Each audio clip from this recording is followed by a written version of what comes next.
Hey yo, sweat hogs, welcome back, welcome back, welcome back. Today, we're gonna demo a model very near and dear to my heart. In fact, the next 3 episodes are gonna go that way. Yeah, we're gonna do the 52, the 56, and the 59 reissue, all from 2015.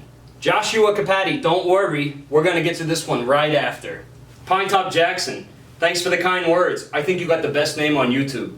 Double Diamond, you're a close second. Thanks as well.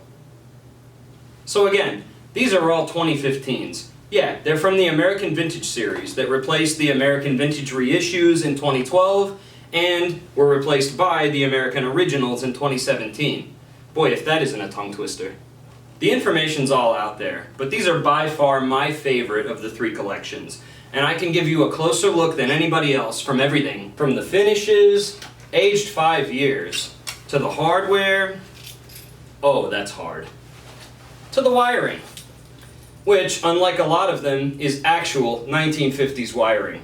If these were actual 50s guitars, they would be, let's see, old.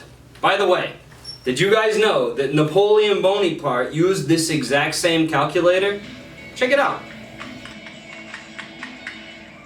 And hey, you guys already know, I love to mod guitars, but not these ones, no. These are the ones, it's almost like sacred that I keep all original. And you guys are gonna see exactly as they came, aged 5 years out. Hey jabroni, your shoe's untied. Oh yeah, I'm not falling for that one again. Yeah, but good one, nice try. Whoa! We were even fortunate enough to get the great Mike Milligan of Mike Milligan and Steam Shovel to come and play some of these guitars, because you already know the jabroni can't. And I'm telling you guys, Mike Milligan, he really cooks.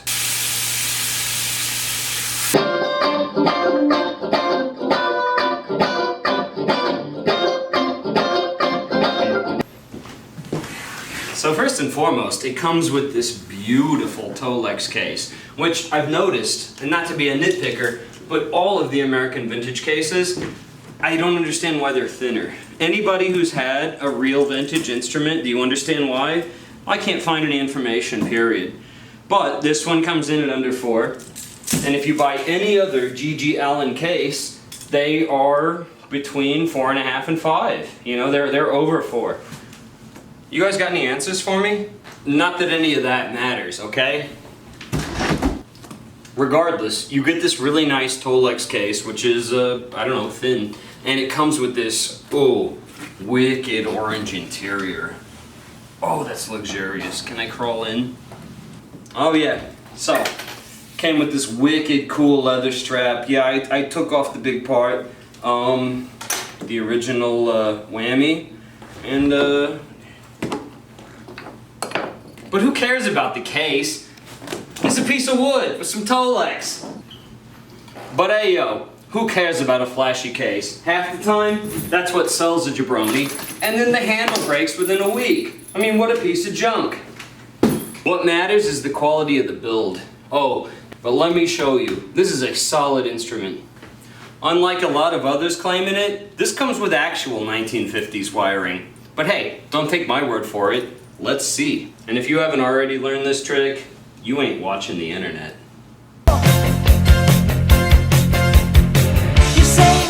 Wicked alderwood, which is supported by 5 springs. I mean, that's my choice. I don't know if you can see this, people. All the way, over only a short period of 5 years. I mean, it's checkering like crazy. Not only that, but as I've seen explained in forums, it's getting that sort of fade that won't polish out. Yeah, that'll be gone in no time. Clearly some nice alder wood that was apparently done around mid-July of 2015. Hey, I got it in early 2016. This checks out. Speaking of checking, do you guys see that? Let's see what's really inside though.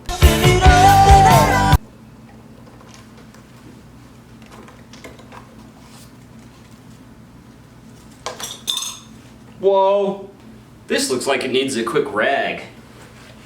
Wait, what do you mean you don't know how to cut a rag? So I think the best way is basically to cut it into halves, I don't know, Sometimes quarters. Even after wiping, I mean, this patina, the way this finishes, can you see that checkering? Does it show in the video? And just shy of this barcode, I don't know what else I could expect from a real nice 50s instrument. And yes, they do come with a 3-way switch. I used it here. So they give you a nice 5-way switch like you would really want out of a good Strat. It's all CTS pots, very nice, and the Fender Pure Vintage 1959 pickups. Again, routed just the way you'd want, and with a nice, beautiful mint green pick guard. So, one incredibly cool thing about geeking out on an entire series, I mean buying the whole thing, these are all 2015s, is you get the same thing. So it's a beautiful 3-color sunburst. This is the 1958 P-Bass. This is the 1959 Strat. I've never seen a more consistent color. So like we always do, we're going to hear how she sounds. Oh, stay tuned. So just get it out of the way, sure. Cool.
Screws are loose.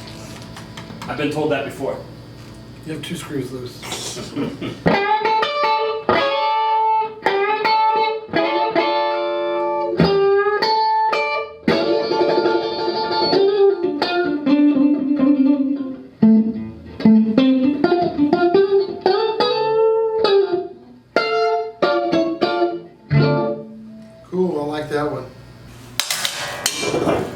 Here I am with the great great Mike Milligan of Mike Milligan and Steam Shovel. And I wanted to ask him a few questions. After he's played this 59 reissue from 2015, Mike, you've had your hands on all kinds of actual vintage gear. You have this really nice, nice guitar. Would you tell us about it? Yeah, it's a 97 Fender Custom Shop, 1960 reissue that John Cruz had his hands on and had a hand in building. John Cruz is the guy that's known famously now for making the Stevie models, and he's like almost a superhero in himself in the Fender custom world. Oh, and I know these guys know about the legendary John Cruz, and you're looking at one. Yeah, this is one of John's. When I got it, it looked practically new. It had a couple nicks and stuff. I've been playing this guitar for about 21 years right now. And it's impressive. I mean, it cooks. My question is, how does this stack up to the actual vintage models, to yours, and how does yours stack up to actual vintage? I've been in a lot of guitar stores, and played some actual 50s, 60s Stratocasters and instruments. And I mean, this one plays better to me because it's a little more stable, and it just sounds as good or better to me. And then I played it's a 2015 59 reissue, and I thought it was fantastic. I mean, the neck feel was great. I love the pickups on it. If it was worn in and I closed my eyes, it sounded a lot like this one. It already had a similar feel, if only newer and shinier, smoother. You guys heard it from the man himself. And it's like I said in the first episode of my show, you don't have to go out and spend a pile on a real vintage instrument or even a relic. They're out there. Mike, thanks for coming. We really appreciate it. Thank you, I appreciate it. Thanks for having me. So what do I think of this guitar? It's kind of like dreams come true. I mean, really, it's a dream come true. And I fully believe that these guitars are going to be a sought-after item. Because, A, look, they don't come shamelessly stamped with the Custom Shop logo. And no disrespect to the Custom Shop. I wish that I could get my hands on some of those instruments, but, you know. 2, I truly believe these are going to be some valuable sought-after instruments in no time. I mean, I already think that they're rare. And 3, I was able to basically get 4 of them for the price of 1 if I was to do anything through the Custom Shop. Which, again, no disrespect to the Custom Shop. They're awesome. But I truly believe that this line is something good. To the point where, yeah, I bought 4 of them, all from the same year. And although I love the feedback, it's basically been everywhere, from people swearing that you have to go and get a vintage instrument, to people saying that, hey, you gotta get a Custom Shop. I don't know. Hey, what do I know? Nothing. Keep an eye out. Pay attention. Listen for yourself. I hope you enjoyed our video. Bye.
The great Mike Milligan, everyone. Woo! Very good.